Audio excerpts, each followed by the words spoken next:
We have no connection with farming before we started this. We are three engineer from India and one dairy farmer from New Zealand who happened to be a business man as well. He founded Fonterra before along with six other directors. So fortunately, we found that, and we wanted to solve problems as an engineer. That gives us most satisfaction. And one of the challenges that we saw that was unsolved in Indian context was dairying, as Nikki said. It's a huge employment generator. I mean, about 70 million odd farmers' families are dependent on it. Yet, we produce 20% of world's milk. Yet, if you see per cow production, it's so low that there's a huge opportunity in it, hidden in it. And we saw that opportunity and wanted to jump on it immediately. Now we know that immediate means 10 years at least. So the overnight success that we call it in dairying, it would take 10 years. And actually that made us the challenge and the magnanimity of it to influence lives of people, bringing in competencies from other countries, actually made the challenge exciting for us, and we started with that. So it's all excitement and opportunity upside, as Nick.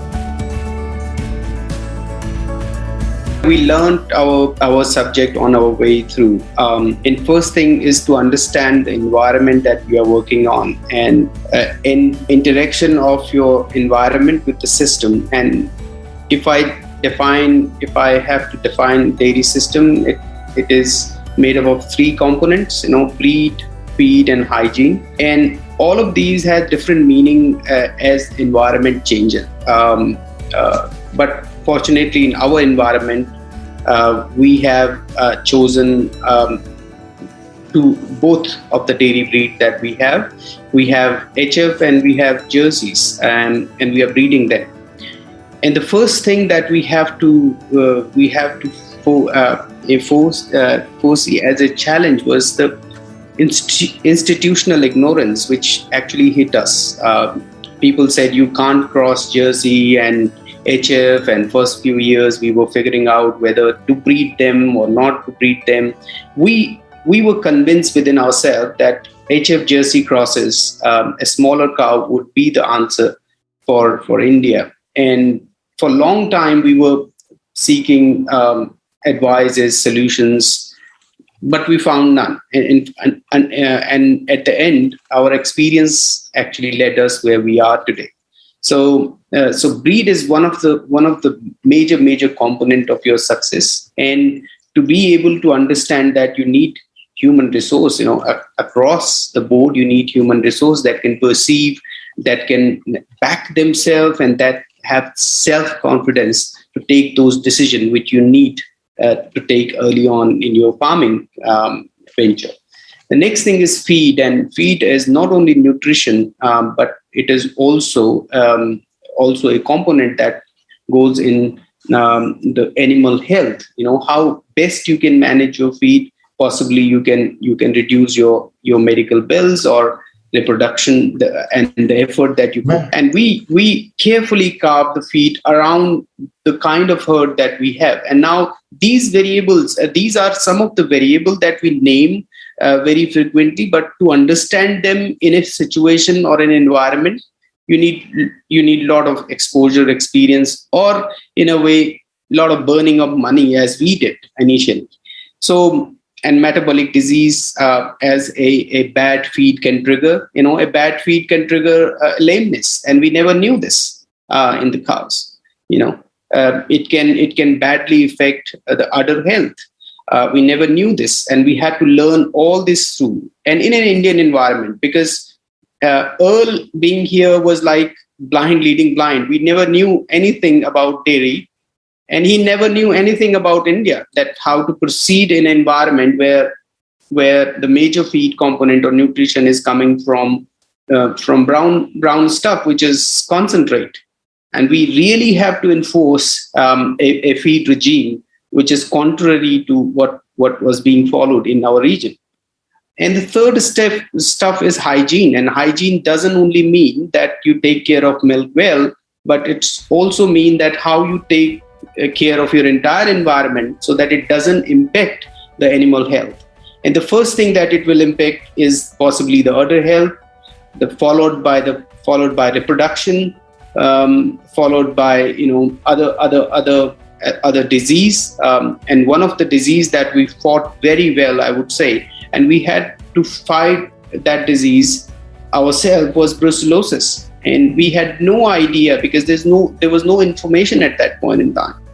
And 3 or 5 cows initially dropped the cows, and we did not knew why they are dropping. And then we had today Binsar Farm is possibly, we are happy to boast that we are one of the controlled farm in India. And I don't know other farms, but I know that certainly that other farms deplete a lot of their profitability to disease. And one of the aspect of hygiene was disease management, which we took really seriously.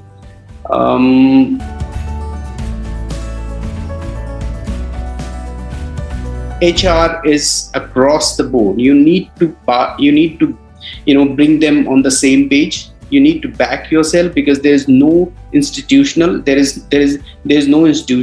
institution that exists here. So everybody learn by seeing others, and there is hardly any input that comes as an extension to the farming. I do not blame academic institution for that, because they have a different charter altogether, and they themselves do not know that who to influence. If you go to an academic institution today and ask that who is your customer, so they will never knew that, because they are so farming is such a distributed business here.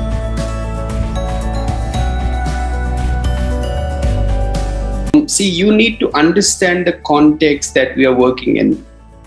Everything working here is despite of system. Okay, there is no system around. There is no ecosystem around dairy. Whatever big numbers that you may see from anybody throwing that we are biggest, that happened despite of it. And everything, and most of it is subsistence farming. It's people who are just doing farming because they do not have other alternatives to do than that. And this is a brutal reality. I will not be very, very politically correct here, because we ultimately have to learn and we have to provide a unbiased view. Whenever we think that we put a commercial setup to compete with the subsistence that exists for thousands and thousands of years, we really need to know that where is the demand, that how we are going to justify it with the returns.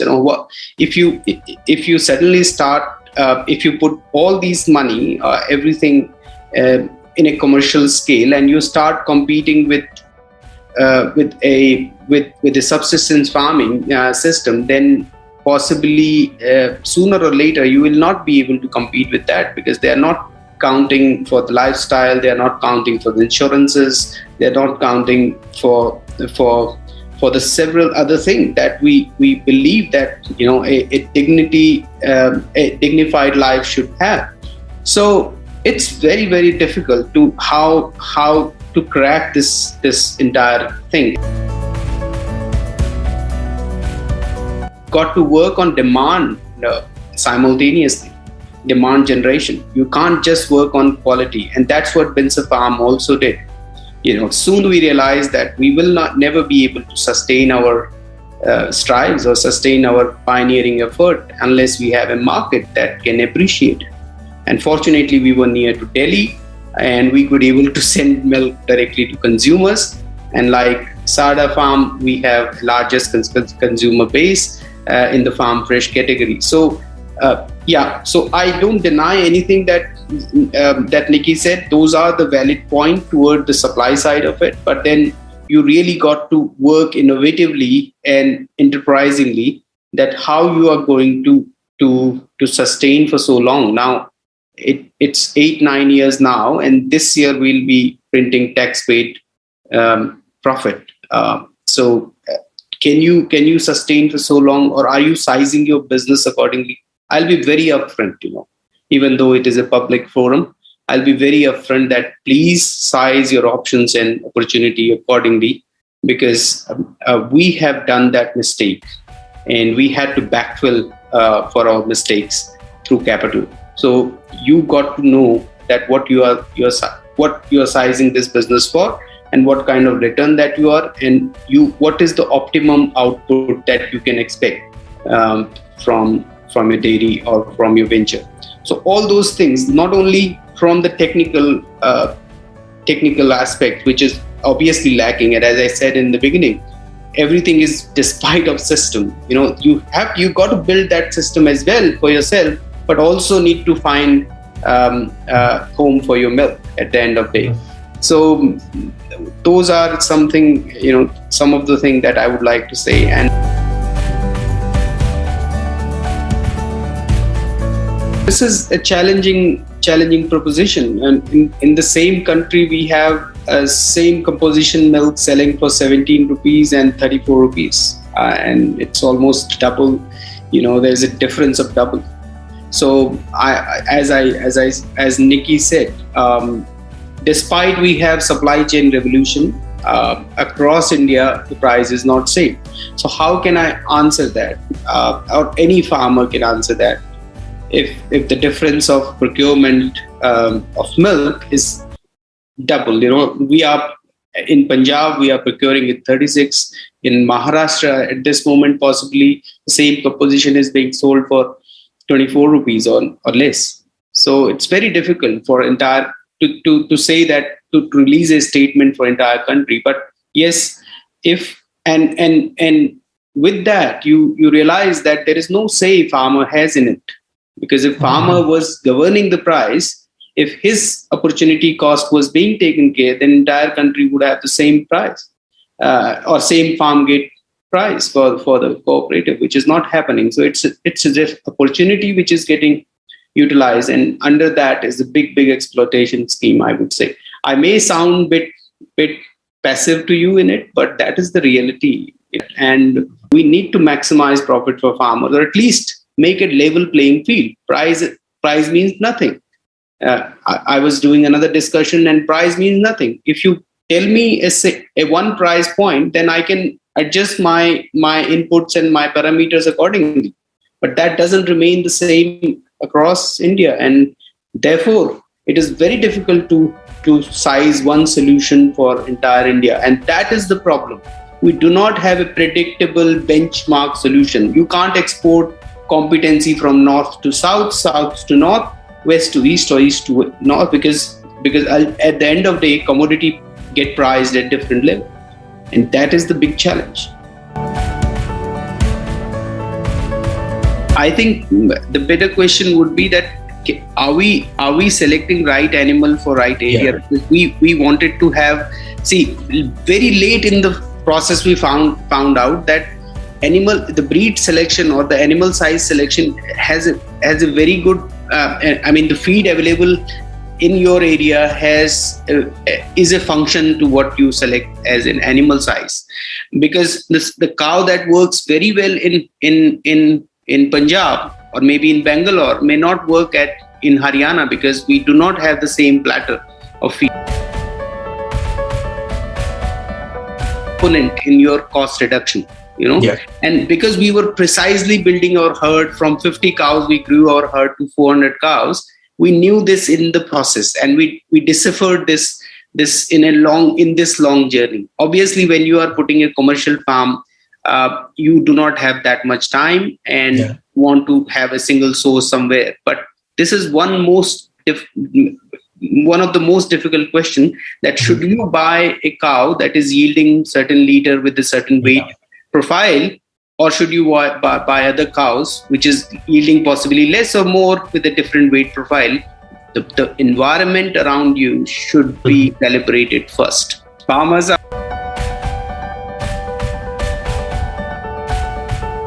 most innovative people in the world. They adjust to whatever is given. But I would say that if you have to boil down on single KPI, it is the reproduction. whether you are able to whether you are able to cycle your herd in 13 months. If you are able to do that, everything is taken care, and you should be able to do it in 13 months, because we are doing it in Binsar Farm.